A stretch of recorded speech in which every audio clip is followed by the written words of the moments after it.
Repetiam-se os janeiros, somando alegrias e provas, dificuldades e esperanças na vida de Chico.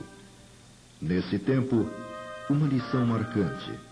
Sua saúde sofre grande abalo com a possibilidade de um iminente ataque de uremia, o que poderia precipitar para um colapso e sua morte.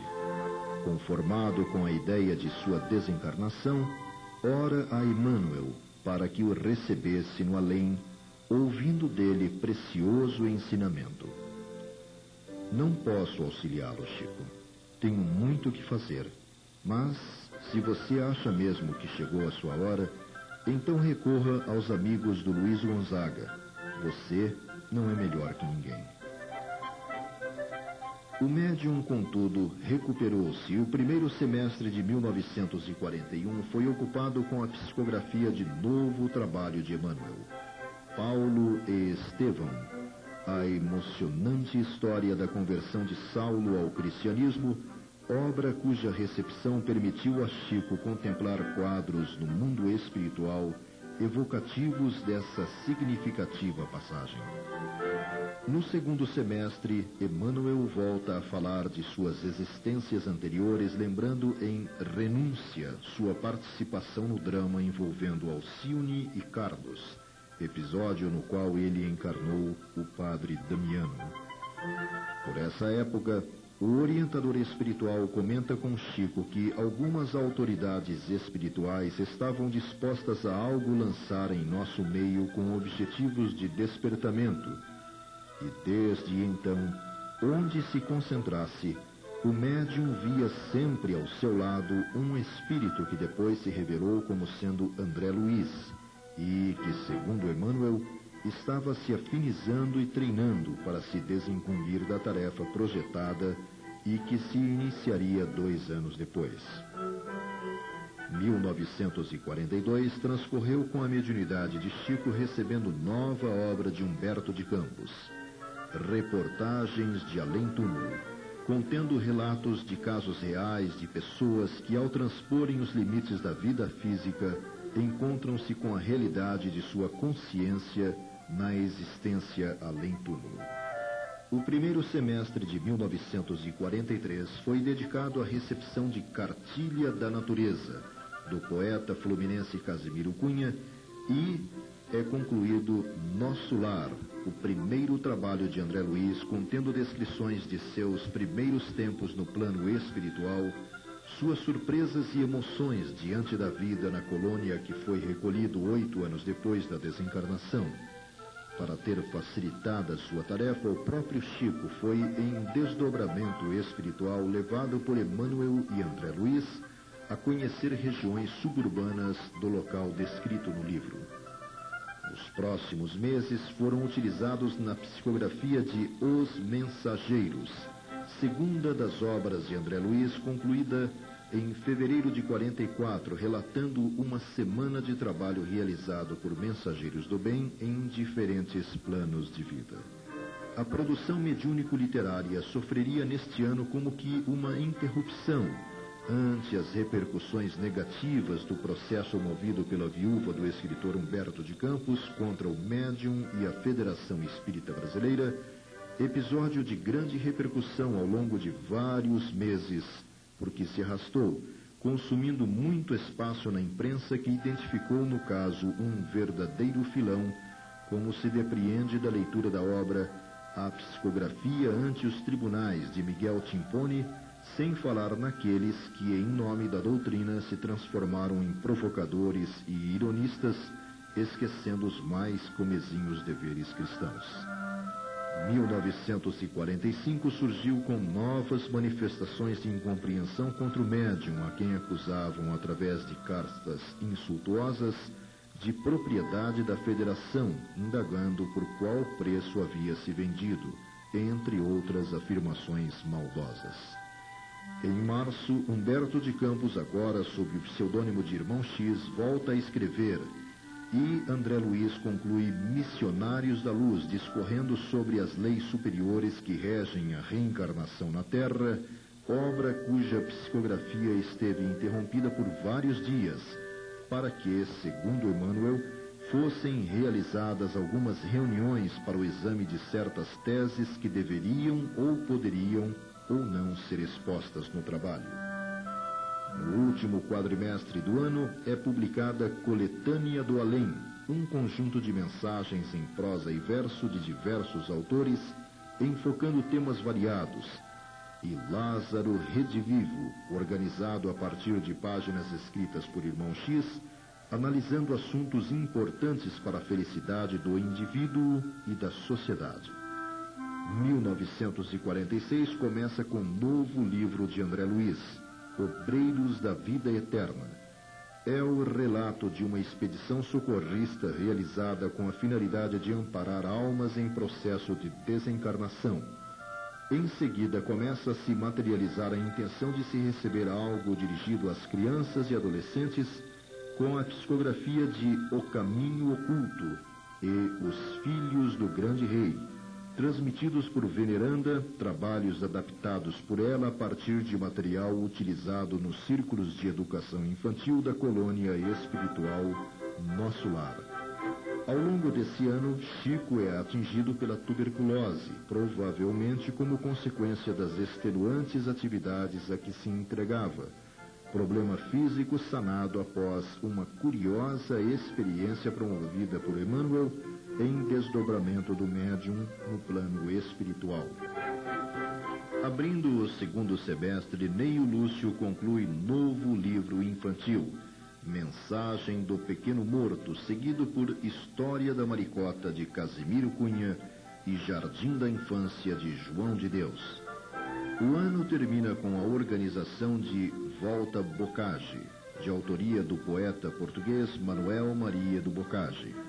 Com este, o 30º livro, consumava-se a primeira etapa do programa traçado pela espiritualidade superior para ser desenvolvido através do médium sob a supervisão de Emmanuel. No início de 1947, apesar das sempre presentes dificuldades de ordem material, acrescidas da fileira de irmãos que o procuravam diariamente, Chico renuncia ao legado deixado por Frederico Figner, companheiro e benfeitor com o qual manteve contato através de cartas por 17 anos consecutivos, cedendo à Federação Espírita Brasileira a importância a ele atribuída para que esta a aplicasse na instalação das novas oficinas para a produção de livros espíritas. Essa atitude lhe valeu belas descomposturas, como a de médium pedante, ingrato e orgulhoso, através de diversas cartas anônimas que recebeu. Seguindo a tarefa do livro, André Luiz termina No Mundo Maior, que estuda o cérebro e as psicopatias, e Agenda Cristã, uma sequência de pensamentos filosóficos que objetivam iluminar consciências. Humberto de Campos retorna com Luz Acima, apresentando através de imagens simples lições de vida para a aquisição da paz íntima.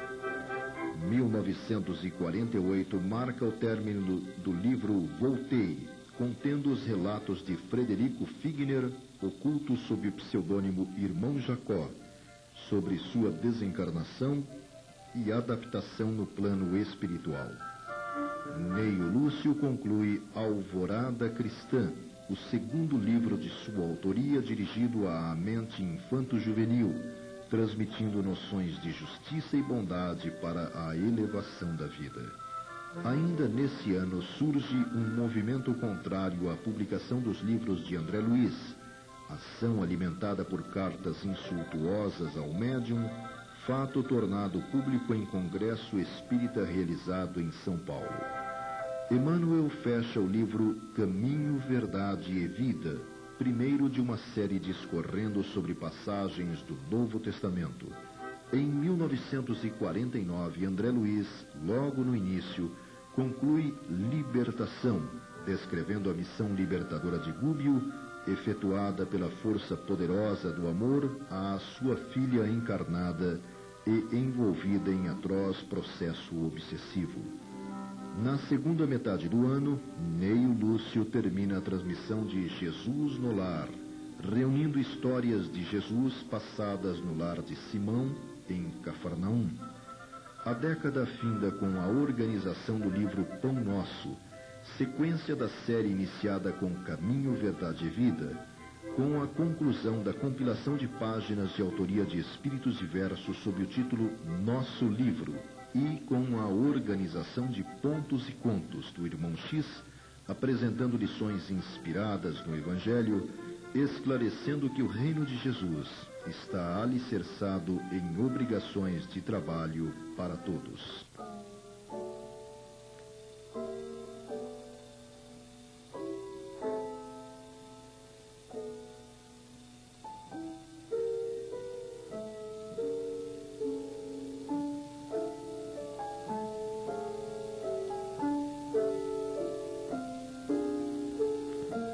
Mais de 20 anos haviam se passado desde que Chico dera seus primeiros passos no caminho da mediunidade. Do anonimato, seu nome por diversas vezes ocupara as primeiras páginas dos jornais. Fosse pelo resultado de sua produção mediúnica, fosse pelos rumos do episódio judicial motivado pela interpelação dos familiares de Humberto de Campos, ou ainda pela recusa em aceitar parte da herança deixada pelo empresário Frederico Figner, Chico tornou-se figura conhecida. Em todos os instantes, porém, recusava qualquer associação entre a produção dos espíritos desencarnados e ele mesmo, cuja capacidade intelectual e cultural reconhecia por demais deficiente. Pressionado a fazê-lo, em tempo algum, negou a autenticidade dos escritos transmitidos pelos espíritos. Em nenhum momento também admitiu receber o que quer que fosse em troca do exercício da mediunidade, transferindo para editoras e instituições os direitos que a lei lhe garantiria por ter o nome estampado na capa dos livros. Em resumo, o dar de graça o que de graça se recebe encontrou nele um exemplo marcante. Da prática quase compulsiva da mediunidade aprendera o sentido do disciplina, disciplina, disciplina, normas estabelecidas por Emmanuel logo no início, no primeiro encontro que tiveram para que obtivessem êxito no programa que desenvolveriam juntos.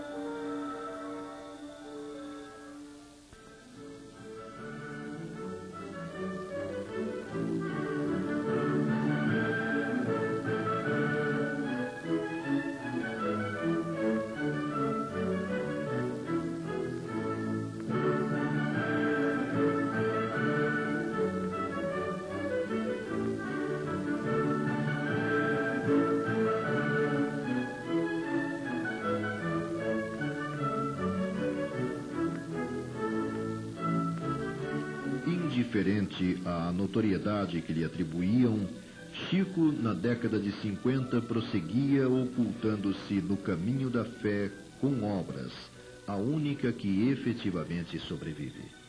A César oferecia suas horas de trabalho, remunerado, para prover o lar que o abrigava do necessário para sua manutenção. A Deus consagrava a outra cota de tempo que lhe restava. Alvo de calúnias, atingido pelos inimigos típicos de um planeta de inferioridade relativa como o nosso, resistia às feridas abertas pela ingratidão daqueles que, como pondera Kardec, não se sentindo dotados de força para se elevarem, procuram rebaixar os outros ao seu nível, obstinando-se em anular pela maledicência aqueles que os ofuscam.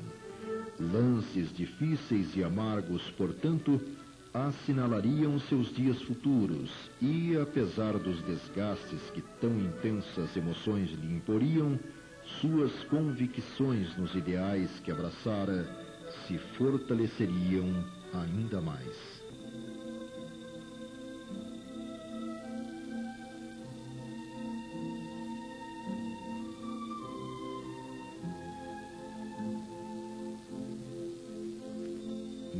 1951 transcorreria com a organização de 3 livros. O primeiro, Falando a Terra, um conjunto de mensagens psicofônicas de diversos espíritos, inclusive escritores desencarnados, que voltaram relatando e esclarecendo alguns acontecimentos marcantes vividos por alguns personagens conhecidos da história do Brasil, estimulando o coração humano à sementeira do bem. O segundo, Páginas do Coração, contendo cartas de Cândida Pierrot Coneric a seu esposo, estimulando-o a palmilhar o caminho da caridade, da compreensão e da tolerância. Ocorre a visita de Pietro Baldi a Chico, ocasião marcada pela emoção e da qual resultou, entre outras coisas, na recepção pelo médium de uma mensagem do espírito de Francisco de Assis, o santo da Igreja Católica, dirigida ao filósofo italiano. Finalmente, Emmanuel termina a compilação de páginas enfeixadas sob o título Vinha de Luz, interpretando versículos do Novo Testamento, mostrando a terra como a vinha de Jesus e convidando os leitores a iluminá-la com atos de bondade, marcando sua integração definitiva na convivência do Evangelho. Nesse ano, o médium é vítima de vários boatos acerca de um provável casamento seu, o que serve apenas para conturbar a sua já atribulada vida, fato que se ajusta perfeitamente em um pensamento expresso por ele mesmo nessa época. O quadro deste mundo é justamente o que vemos. O mal não encontra dificuldade para expressar-se, mas o bem vive rodeado de obstáculos. 1952 inicia com a publicação de Pérolas do Além, reunindo trechos de obras já editadas abordando temas sob forma enciclopédica.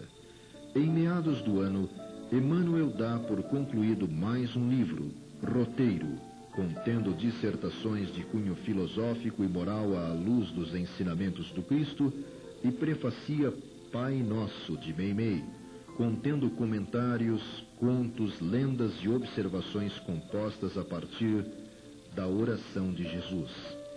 Logo após estão agrupadas Cartas do Coração, contendo mensagens de esperança e amor de diversos autores que se dirigem aos entes queridos que ficaram na Terra. Chico começa nesse ano a colaborar com a espiritualidade maior, com a mediunidade de efeitos físicos através dos trabalhos de materialização, etapa encerrada no ano seguinte e que teve alguns dos momentos mais empolgantes registrados por Joaquim Alves em esboços aerografados. Dessas reuniões ficaram, entre outras, imagens como a de Alvina, Meimei, Ambrosina,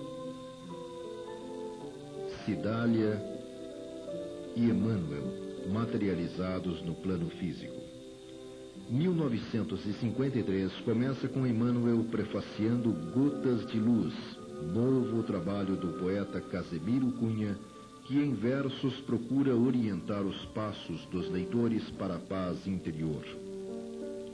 O orientador espiritual encerra também a transmissão de Ave Cristo, romance narrando a história sublime dos pioneiros da fé cristã no século III da nossa era. Em 1954, logo no início do ano, André Luiz encerra Entre a Terra e o Céu, contendo estudos sobre a crise existencial envolvendo 2 famílias mergulhadas de maneira inconsciente em fatos dolorosos de vidas anteriores. 3 meses depois, nova obra, Palavras de Emmanuel, reunindo conceitos e pensamentos filosóficos extraídos de diversas obras psicografadas e publicadas. No dia consagrado ao renascimento de Kardec em sua última existência, Emmanuel prefacia Nos Domínios da Mediunidade, no qual André Luiz amplia conhecimentos sobre as faculdades mediúnicas do homem, conhecidas como a função psi. No final daquele ano, ocorreram inesquecíveis reuniões de materialização na residência de Chico, tendo como médium Francisco Peixoto Lins, o Peixotinho.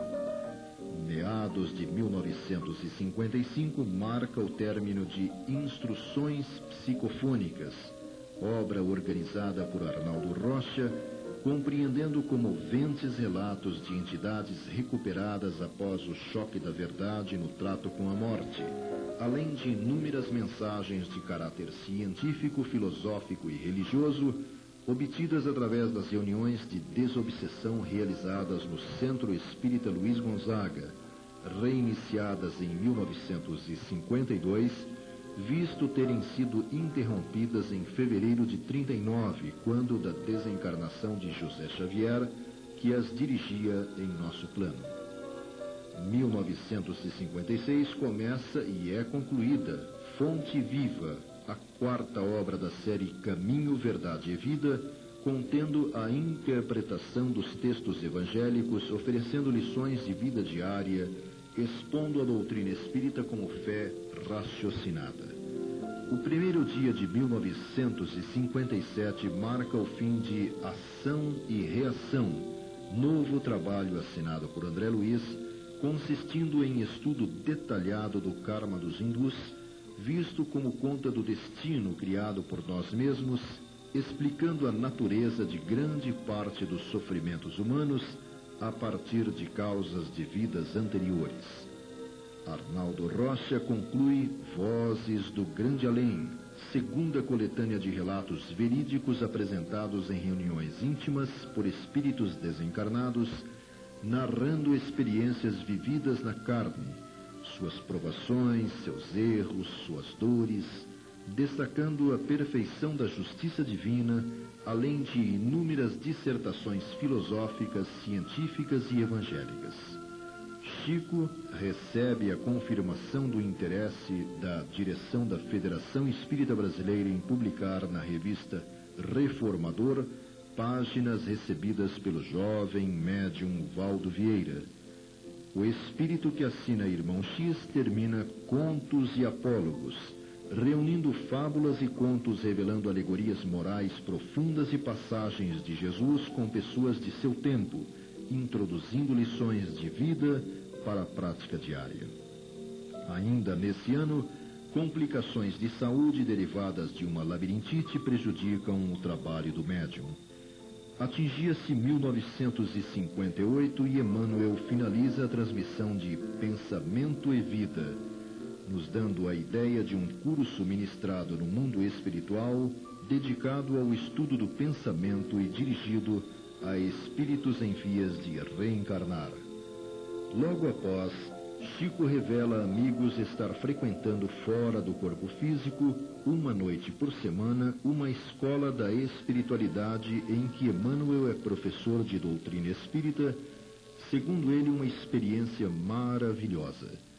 No início do segundo semestre está concluído Evolução em Dois Mundos, obra de André Luiz, recebida simultaneamente em Pedro Leopoldo e Uberaba por Chico e Valdo Vieira, ambos convidados em dezembro do ano anterior pelos instrutores espirituais Emmanuel e o autor, os quais lhes explicaram que no ano seguinte compreenderiam as razões. O livro, psicografado em circunstâncias inéditas, representa uma tentativa de André Luiz em apresentar um resumo da história da alma humana à luz do Espiritismo, utilizando os conhecimentos e registros já feitos pela ciência da humanidade. Evolução em Dois Mundos representa ainda o 60º livro recebido por Chico, ficando assim concluída a segunda etapa da tarefa programada para ser por ele executada no campo da literatura mediúnica. Agora, segundo Emmanuel, os mentores da vida maior dilatavam o limite para 100 livros.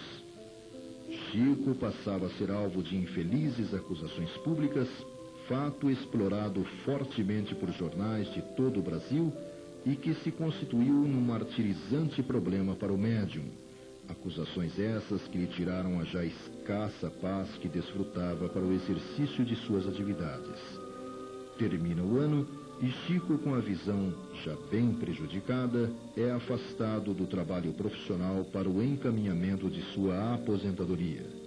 Premido por tantas circunstâncias adversas, Chico viaja a Uberaba, tendo como bagagem apenas a roupa do corpo, aí fixando residência provisoriamente num pequeno barracão, à rua Eurípides Barçanufo 185, ao lado do qual começa a ser construída a Comunhão Espírita Cristã.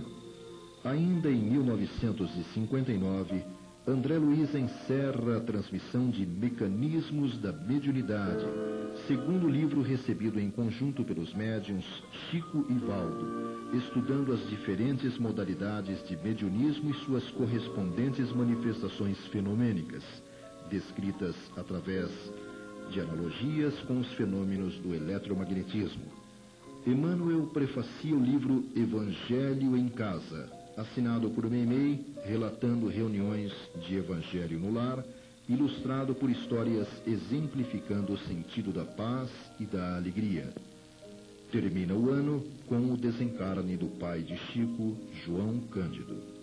1960 nasce com Emmanuel prefaciando Religião dos Espíritos, contendo comentários do orientador espiritual em torno da substância religiosa de O Livro dos Espíritos, a primeira das obras básicas de Allan Kardec, o codificador do Espiritismo. Nesse ano surgiram mais duas obras recebidas por Chico e Valdo Vieira.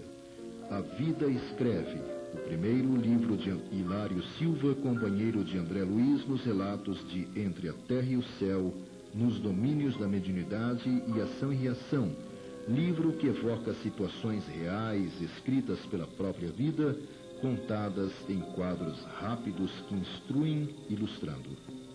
Hilário Silva é autor da terceira obra lançada nesse ano, Almas em Desfile, reunindo contos que retratam a conduta humana, criando situações embaraçosas cujos resultados geralmente são atribuídos à ironia do destino.